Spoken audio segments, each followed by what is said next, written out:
Before we dive in, make sure you hit that like button, slam subscribe, and drop a comment if you want the dark secrets of America's prisons exposed, because what you're about to hear isn't what anyone wants you to see. The fluorescent lights flickered above the corridor of Riverbend Correctional Facility, a maximum security prison in the Midwest. The walls, painted in peeling institutional gray, hummed with the monotony of forced routine. But that night, the air was different, thick, oppressive, and dangerous. Something had gone wrong. Officer Daniels sprinted down the hall, keys jangling like a warning bell. He skidded to a halt at cell 214. Inside, inmate Tyrone Harris sat slouched against the corner, a tray of untouched food at his feet. At first glance, it was another quiet night in the prison, but the silence was unnatural, the tension vibrating off the walls. Ty's eyes were wide, darting, but it wasn't fear of him that set Daniel's instincts on edge. It was the look of someone who had just seen something no one should ever see. Tough. You don't understand, Ty whispered, voice shaking. They're controlling us. I've seen it. I've got proof. Daniels frowned. What proof? You're starving yourself, Ty. That's not unusual. Ty shook his head violently. No, it's not just hunger. It's methodical. They control what we eat, when we eat, and who eats. And if you don't, you disappear. The words hit Daniels like a punch to the gut. He'd worked here for nearly a decade and thought he'd seen everything. But Ty's tone carried a raw, unfiltered panic. Something had pushed him past the usual resentment of prison life. Meanwhile, across the prison yard, a shipment truck pulled in late. Its arrival was supposed to be routine, just another delivery of packaged meals. But tonight, the driver, a nervous temp named Hector Lopez, seemed off. His hands shook as he signed for delivery. Guards glanced briefly but dismissed it. Inspections were cursory, and any complaint could get a guard written up. Inside the truck, rows of identical meal trays sat stacked. Each bore the same bland menu, but Ty's words echoed in Daniel's mind. Could something as simple as food be a weapon? Back in the cell block, the first ripple of chaos began. Inmates murmured to each other, their whispers carried on the hum of the fluorescent lights. Ty pulled a small piece of paper from his sock. The edges were torn, ink smeared, but it was a schedule. A feeding schedule, detailed down to the minute, listing not only times but behavioral codes. Each code corresponded to punishment: skip, isolate, review, medication adjustment. Daniel's pulse quickened. Where did you get this? He asked. Ty hesitated, glancing toward the surveillance cameras that dotted the hall. I copied it from the warden's office. But there's more. I saw him. He doesn't just manage meals, he watches how the inmates react to them. He experiments. Daniels felt a chill. Rumors of experimental programs in prisons weren't unheard of, but they were usually sanitized in government reports, buried behind legal jargon. The reality was different. A system designed to break willpower, to control every movement, every craving, every reaction. Elsewhere in the prison, Detective Laura McBride was tracing another thread of the story. Laura had been following complaints of inmate deaths labeled as natural causes or drug reactions. Something didn't fit. Patterns emerged: men and women who had refused meals or who had reported unusual practices were dead within weeks. The official reports were clinical: heart failure, malnutrition, accidental overdose, but the numbers told a more sinister story. That night, Laura met Daniels in the dimly lit cafeteria. Trays sat untouched across the long tables, the fluorescent lights reflecting off the metal surfaces. Look, Daniels said, tossing Ty's paper onto the table. It's not just food. It's a control system. Every step we take here is monitored. Every response calculated. Laura studied the paper. Codes, schedules, and notations in a looping, almost manic handwriting. She traced a line with her finger, a symbol repeated beside Ty's name, one that marked him as high risk. This is a blueprint for manipulation, she said. And Ty's not the only one marked. Do you know how many inmates are under this? Daniels shook his head. I don't even want to know. Meanwhile, in the shadows of the prison, another figure watched the unfolding chaos. Warden Thomas Greaves had built his career on order, discipline, and control, but behind his polished smile and ironed uniforms, there was a meticulous mind driven by obsession. He monitored behavioral data, controlled dietary intake, even used food additives to induce fatigue or aggression. To him, prisoners were experiments, test subjects in a living, breathing lab. Ty, sensing the danger, whispered to Daniels, "If they know we're onto them, they'll make us disappear. I've seen them take people at night. No explanations. No reports. Just gone." Laura and Daniels exchanged a glance. This was bigger than any single inmate complaint. It was an entire ecosystem of surveillance, punishment, and control hidden beneath the surface of what the public thought of as a correctional facility. Hours later, Ty was found unresponsive in his cell. The tray of food was gone, but a single note was left behind, scribbled hastily on toilet paper. "The schedule is just the beginning. They're watching your every bite. Don't trust the guards. Don't trust the cameras. Look behind the pantry." The note sent Laura and Daniel scrambling. The prison pantry, a massive, steel-lined room storing weeks of food supplies, was heavily guarded. Entering meant exposure, risk, and perhaps confrontation with someone far more dangerous than a desperate inmate. But they had no choice. Ty's warning implied the key to the entire operation lay hidden there. As they approached the pantry, the first signs of manipulation became evident. Shelves were perfectly aligned, labels immaculate. But behind one of the top shelves, a faint scratch in the paint caught Laura's eye, a small, almost imperceptible mark. She crouched down, feeling along the edge. Behind the metal panel, there was a tiny slot, just large enough for a hand. Inside, papers and a USB drive were hidden. Daniels retrieved the items, hands trembling. Among the documents were records detailing every inmate's intake, weight, medical history, and behavioral responses, coded with cryptic notations like low compliance, phase 2, and agitation response, red cell. The USB contained video footage, hidden cameras capturing inmates at every meal, analyzing reactions, and cataloging those deemed non-compliant. Laura's stomach turned. This wasn't just control. It was systematic dehumanization, carried out under the guise of rehabilitation. And the more they watched, the clearer it became that the consequences were lethal. Ty had only just scratched the surface of what the prison was really doing. The final blow came when they found a list titled Phase 3 Targets. Names of inmates, some missing, some dead, some under extreme observation. At the very bottom, Ty Harris. And directly beneath his name, a single chilling notation, eliminate if exposure risk. Laura and Daniels froze. They weren't just investigating anymore. They were now part of the story, and the story had turned lethal. If Greaves knew they were poking through his operation, there would be no hesitation, no second chances. As they backed out of the pantry, a distant alarm echoed through the corridors. The lights flickered. Guards shouted. Somewhere in the prison, a voice bellowed, "All units, code red. Unauthorized access in the pantry."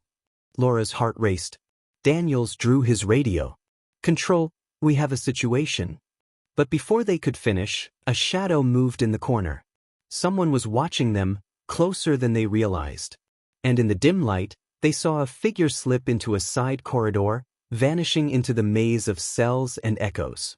The implications were immediate. Not only had they uncovered proof of systematic abuse and lethal manipulation, but now the people in charge knew they were onto them. And in a place designed for control, hiding, and survival, that was the most dangerous position of all. As the alarms grew louder and the prison erupted into chaos, Laura whispered to Daniels, "Whatever's behind this, it's bigger than Ty. And it's not going to stay hidden for long. We need to see the surveillance room. Now." Daniels nodded, but something in his gut screamed that even if they made it there, the answers might be darker than anything they could handle. And then they noticed it, a fresh blood smear along the pantry door, leading toward the staff quarters. Whoever had left it wasn't an inmate. Someone on the inside was sending a message.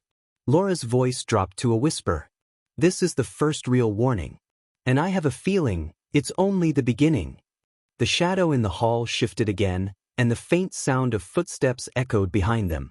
Detective Laura McBride's car roared down the darkened highway outside Riverbend Correctional Facility, her eyes flicking between the road and the stack of evidence Daniels had handed her. The USB, the papers, the note, Ty's desperate attempt to expose the system, sat on the passenger seat like a ticking bomb. Every mile closer to her office, every turn of the wheel, amplified the weight of what they discovered.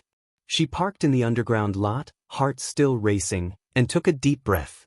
Daniels followed, keeping a vigilant eye on the lot. No one should know she had the files. Not yet. Not until she had a plan. Inside the office, Laura set up her laptop, plugging in the USB. The files loaded slowly, revealing hours of surveillance footage. Cameras hidden in ceilings, behind vending machines, even inside food carts. Inmates eating, reacting, refusing, begging. And the warden, Thomas Greaves, standing in his office with a clipboard, observing. Not a guard in sight, just him, calculating everything. Every gesture, every glance, every hesitation, logged like an experiment in human compliance. Laura leaned back, stomach twisting. He's not just controlling them, she muttered. He's testing them. Every reaction is data. Every refusal, a variable in his experiment. Daniels, pacing, ran a hand through his hair. And Ty was one of his subjects. They marked him for elimination because he found out. Laura scrolled through the files, stopping on a video showing Ty earlier that week. He sat in the mess hall, a tray of slop in front of him. He paused, stared at the food, then finally took a bite. A small beep on a nearby device, unnoticed by anyone except the cameras. Greaves scribbled something down, eyes cold. It's a test, Laura said. He's measuring their limits. Starvation, compliance, agitation, everything. But then a new file appeared, a folder labeled Phase 4. Laura clicked and her hands shook. The footage was different. Surgical lights, white-coated staff, inmates restrained, food replaced with nutrient gels laced with experimental compounds. No guards were present. These weren't ordinary medical procedures. They were clinical, precise, and terrifying. Daniel stared, disbelief etched into his face. What the hell is he doing to them? Laura's voice dropped. Mind control experiments. Behavioral manipulation. It's not just hunger. It's altering cognition, mood, aggression, everything. And it's being done in secret, right under everyone's noses. At that moment, an alert popped up on the USB. A live feed from a hidden camera in the staff corridor. The camera angle was shaky, clearly placed by someone trying to remain unseen. And in the grainy footage, two figures appeared, Greaves and a man Daniels immediately recognized, Hector Lopez, the truck driver. They were moving fast, whispering, and Hector carried a small case. The camera zoomed and Laura froze. Inside the case, vials filled with a glowing liquid, labeled with inmate names. Daniel swore. He's dosing them. That's why the trays, why Ty couldn't eat. He wasn't hungry, he was being manipulated. Laura leaned closer, eyes narrowing. And if Ty had survived long enough to expose this, he wouldn't have made it. Greaves doesn't leave witnesses. The next morning, Laura and Daniels returned to Riverbend under the guise of routine inspection. The tension was electric. Every guard, every inmate, every camera could be an observer. They needed to reach the surveillance room, the nerve center. Without it, the entire case was just speculation. Inside the block, the corridors were eerily silent. Inmates stared from their cells, suspicion and fear in their eyes. The smell of disinfectant mixed with something faintly metallic, blood? Laura ignored it, keeping focus. Daniels led the way, keys jangling silently, hearts pounding. When they reached the surveillance room, the door was locked. But a small maintenance hatch behind a vending machine offered access. Crawling through, they emerged into a dimly lit room filled with monitors, blinking lights, and stacks of folders. Every camera in the prison fed into this room, and files documenting inmate reactions were meticulously catalogued. Laura pulled up the live feeds, scanning every angle. Then she froze. One screen showed Ty's cell, empty except for a tray left in the corner. But movement caught her eye, A figure crouched behind the bed, rifling through drawers. Another inmate? It was Greaves himself, moving deliberately, removing papers, erasing evidence. Daniels whispered, "We've got to stop him now, or everything Ty tried to expose will vanish." Before Laura could respond, a security alarm blared. Red lights flashed. Footsteps pounded toward the surveillance room. They had triggered a silent alert. Laura grabbed the nearest USB, stuffing it into her pocket. "We have what we need," she said. "But we're trapped. We need an exit strategy." Daniels scanned the room. One option, a ventilation shaft, looked risky but viable. As they climbed inside, the sound of Greaves' voice echoed through the hall. "Stop them. No one leaves with that data." The shaft was narrow, claustrophobic. Every movement scraped metal, threatening to alert the guards. Sweat poured down their faces. Somewhere above, footsteps followed, growing closer. Then, a hand grabbed Laura's ankle. She kicked, twisting free. Daniels followed, pushing forward. But as they reached a bend in the shaft, a shadow blocked their path. It wasn't a guard, it was Hector, face pale, eyes wide with fear. "You can't leave," he hissed. "He'll kill anyone who exposes him. Don't take it further." Laura stepped back, tension snapping. "Hector, if you don't help us, more people die. Ty's dead because of him. We can stop it, but you have to trust us." Hector hesitated. Then, trembling, he nodded. "There's a side exit. But Greaves monitors it. You'll need a distraction." Daniels grinned grimly. "We're running out of options anyway. Let's make this count." As they maneuvered toward the side exit, the first sounds of chaos erupted behind them. Inmates screamed, alarms blared, and security scrambled. Someone had triggered an internal panic. Laura didn't have time to think who, but it was enough. They reached the exit and slipped into a narrow alley behind the facility. The night air hit them, crisp and cold. But as they turned to look back, Laura's stomach dropped. The lights in the warden's office flickered, then went dark. And on the side of the building, scrawled in spray paint across the wall, Phase 4 is active.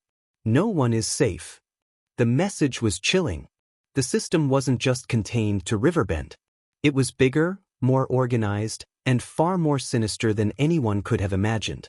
Hector spoke, voice barely audible. "They're in other prisons. Same program. Same methods. Only the targets differ." Laura clenched her fists. Every instinct screamed at her. They weren't just fighting one corrupt warden. They were up against a network, hidden in plain sight, with resources, knowledge, and power. Then her phone buzzed. A message flashed, an anonymous tipster, unknown number. "You think you're safe. But they watch all exits. Even your home. Phase 5 begins tomorrow. You're next." Daniels dropped the phone. "Phase 5? We haven't even survived Phase 4 yet." Laura stared into the dark night, mind racing. Every choice from here on would be a gamble with lives on the line. And somewhere, inside the prison, and perhaps far beyond, it was being watched, calculated, and manipulated. As they disappeared into the shadows, the true scope of Greaves' operation became clear. This wasn't about punishment. It wasn't about rehabilitation. It was about power, control, and breaking people to their core. And for Laura and Daniels, surviving the night was only the beginning. The files, the footage, Ty's warnings, they were just the tip of the iceberg. And the deeper they dug, the closer they got to a truth that would shake the foundations of every prison in the country. Because the Hunger Games behind bars were far from over.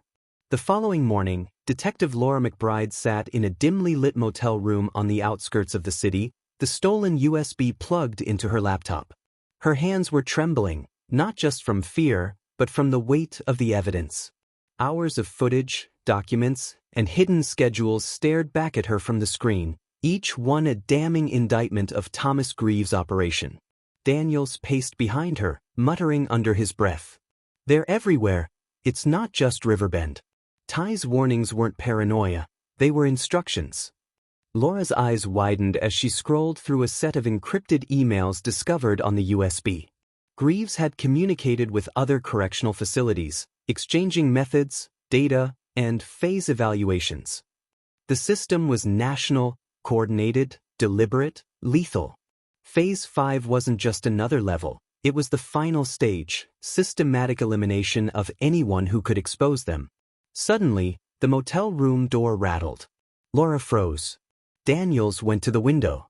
A black SUV idled outside, engine quiet, shadows pooling across the parking lot. Someone was watching. "They know we have it," Daniels whispered. Phase 5 started early.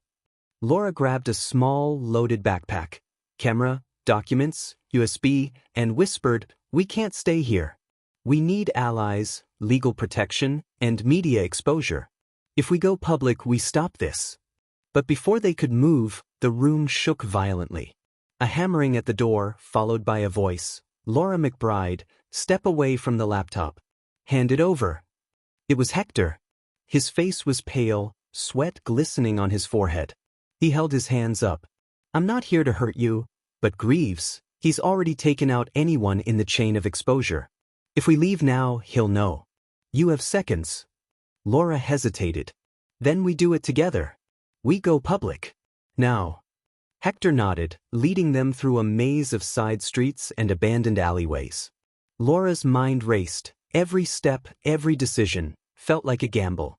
One wrong turn and Phase 5 would be in full effect. Hours later, in a secure underground location, Laura, Daniels, and Hector met with investigative journalist Malcolm Keene, a veteran reporter known for exposing institutional corruption. They displayed the USB footage and documentation. Keene's jaw tightened. "If this goes public, it will blow the lid off the entire prison industrial complex. Lives will be destroyed, careers ruined, but it's exactly what needs to happen." They began planning the release. Laura's fingers flew across the keyboard, encrypting files for distribution.